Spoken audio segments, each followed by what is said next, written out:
বৌদি রাখিতে বাড়ি চলে গেল কেন? জানে না নাকি যে আমি রাখিতে আসবো?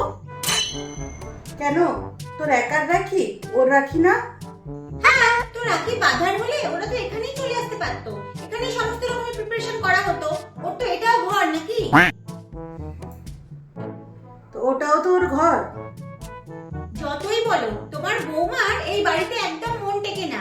যখনই দেখি তখনই বাপের বাড়িতে গিয়ে উঠে বসে থাকে। আরে অনুষ্ঠানগুলোতে তো অন্তত বাড়িতে থাকতে পারে নাকি?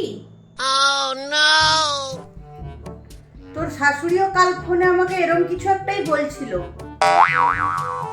আমি তো আসতে চাইও না, শুধু দাদার হাতটা খালি থাকবে বোন থাকতে, তাই ওর মুখ চেয়ে আসলাম।